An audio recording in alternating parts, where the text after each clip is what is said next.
Does that abbreviate into Satin?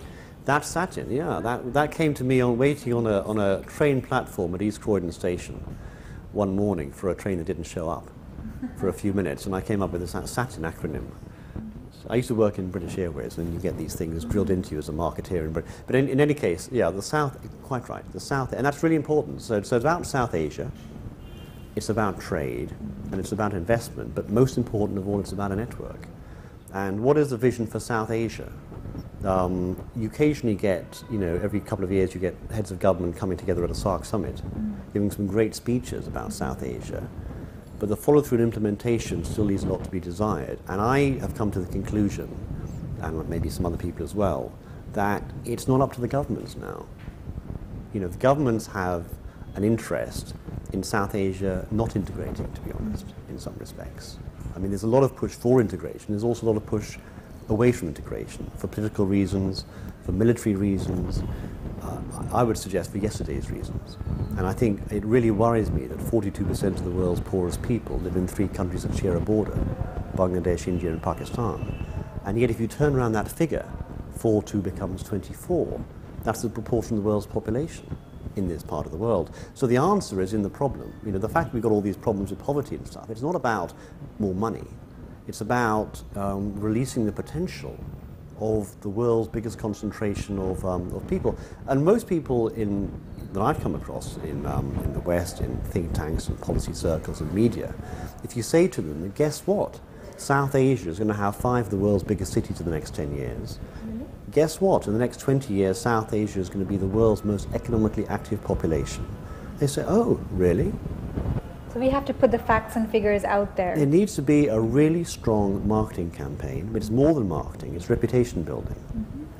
I do a lot of work in that reputation building space, and that's really important. And I think, if you were to get the best brains together, it doesn't need to be more than half a dozen people, maybe through a South Asia vehicle, get them together and they did a branding campaign themselves. And governments don't need to be involved in this. Governments can probably complicate the situation to some extent.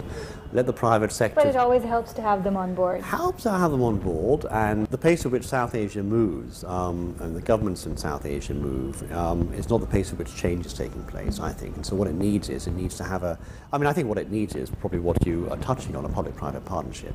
So you can't do it without government.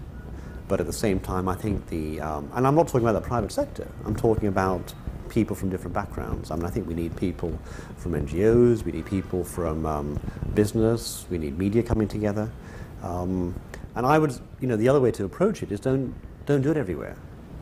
India had a very big campaign a couple of years ago called India Everywhere. That can work, but I think in South Asia's case, I think it's about very targeted reputation building. Parts of Europe, parts of Asia, parts of North America, and linking up with local communities, business communities. There's a lot up for grabs. Film festivals are one way of doing it. You're seeing more South Asia film festivals now, I think. I think in the States there's one. There are states, even in Europe, I think they're trying to promote a lot of South Asian films.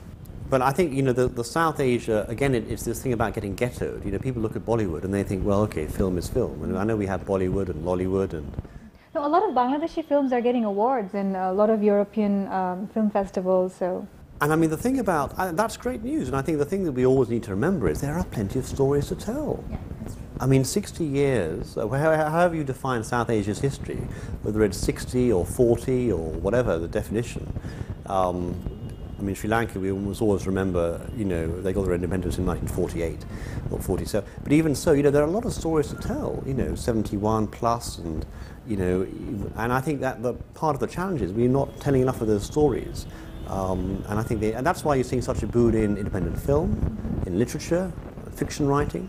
And I think what we need is, in tandem with all of that, we need a serious business brand building exercise.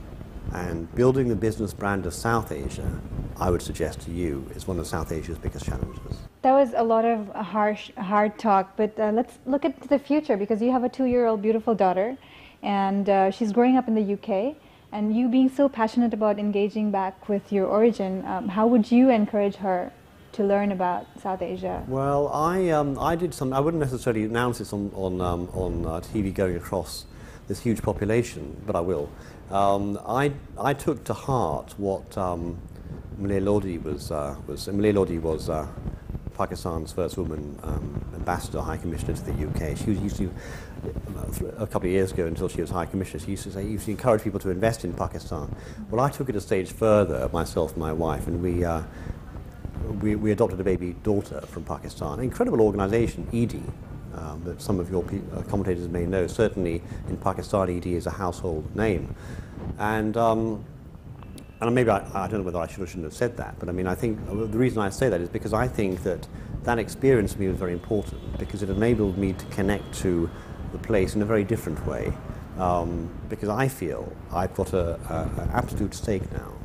I mean, every time I look at her, you know, I can never forget the fact that she was born in Pakistan. You know, when I look at her, she represents to me the future. So, I mean, many parents will say this for a 1 or 2 year old daughter, but for me, she represents what I would like to think of as the best of South Asia's future, which is not just South Asia as South Asia, but South Asia with the diaspora. And I look forward to the day when she's able to put her cross against the South Asia box on a British government form. Absolutely. That was a very passionate note to actually, we can wrap up our little conversation on that note. It's very positive, very forward-looking, and very inspiring, actually. It was very wonderful to see how you, being away from your country of origin, can still do so much for the region. It's very inspiring, so thank you again for that. And thank you for coming to Bangladesh and doing all the good work that you're doing. Best of luck with everything in the future. Thank you for that. Thank you, Michelle. So friends in South Asia, that kind of wraps up our little episode for today, and I'm sure you've enjoyed our discussion with Mr. Arif Zaman, and hope to see him in some other episode of Talk Dhaka sometime very soon. Till then, it's me, Misha Rahman, saying goodbye to all of you. See you next week.